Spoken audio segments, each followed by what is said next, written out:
Oi, pessoal, então vamos à nossa aulinha 5. Quem é o abusador? Então é importante discutir sobre isso, porque muitas vezes, muitas pessoas têm essa ideia construída de que o abusador, quem comete o abuso contra a criança, contra o adolescente, é uma pessoa muito ruim, é um monstro, uma pessoa asquerosa, uma pessoa que é fácil identificar que aquela pessoa ela é ruim. Mas isso não é verdade, tá? Na maioria das vezes, não são essas as características da pessoa que comete esse abuso, tá? Até porque, na maioria dos casos de abuso, esse abusador, ele tem essa relação próxima com a criança, ele faz parte da convivência, do ambiente familiar. Então, ele está sempre ali convivendo com a criança. Existem muitos casos em que esse abusador, ele é da própria família da criança, um pai, avô, tio, irmão mais velho, um primo, ou ele é alguém que está ali com a responsabilidade de cuidar dessa criança por determinado tempo, ou frequenta a casa que essa criança mora, porque é amigo da família, porque é vizinho, porque é conhecido, enfim. Então, geralmente é uma pessoa próxima da criança em quem a família, os familiares, a própria criança confia e com quem tem uma relação de afeto. Geralmente, na maioria dos casos, o abusador é do sexo masculino, mas isso não exclui os casos em que esse abusador é do sexo feminino, tá? Isso pode acontecer, mas na maioria dos casos, esses abusos são cometidos por homens.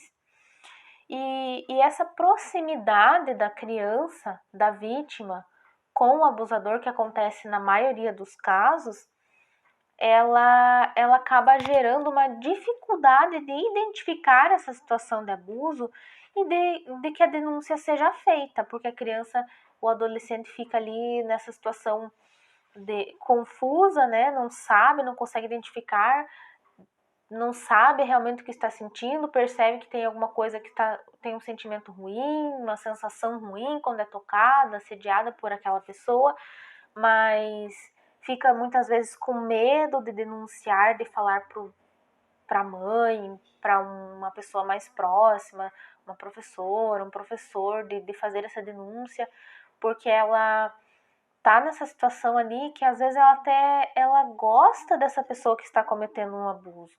Porque como você vai dizer que a criança ela não gosta, ela não tem proximidade com o seu pai, com o seu avô, com um tio muito próximo? Então é uma coisa assim que a criança fica nessa situação confusa, né? Ela não consegue, muitas vezes, até quando tem início essa situação de abuso, a criança nem percebe, porque aquilo era um carinho, era um toque de afeto, que é comum entre pessoas que têm algum tipo de familiaridade. Mas aos poucos, muito sutilmente, vai se tornando um abuso, uma invasão do corpo da criança.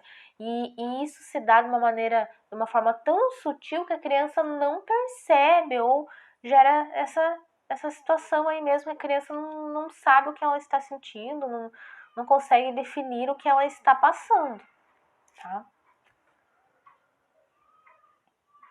E aí essa situação, ela vai chegando num ponto em que a criança até começa a dar sinais de que vai fazer uma denúncia, no sentido de que vai falar com alguém sobre isso.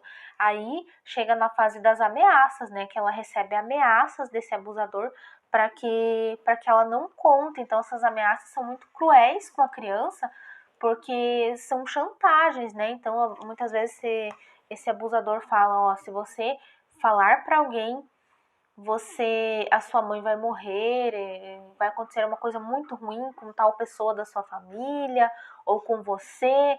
Então, isso é o nosso segredo, nós precisamos ter esse segredo. É por isso que é muito importante trabalhar com as crianças desde cedo essa questão do segredo, né? Que a criança não pode ter segredo com pessoas estranhas, que tudo que ela conversa com um outro adulto, ela deve contar para sua mãe, contar para sua professora, enfim.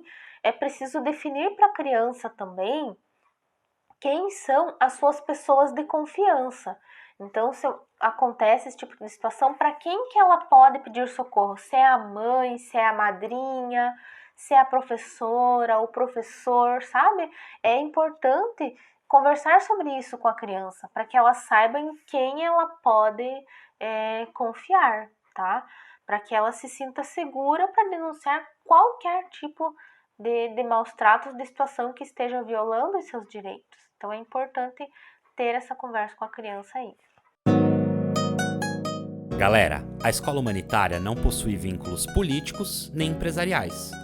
Por isso, a sua participação é fundamental na construção desse projeto. Não esquece de deixar o like, se inscrever, ativar o sininho para não perder nenhuma aula e, se você quiser, pode contribuir diretamente através do nosso Pix ou então do Apoie-se. Até a próxima aula.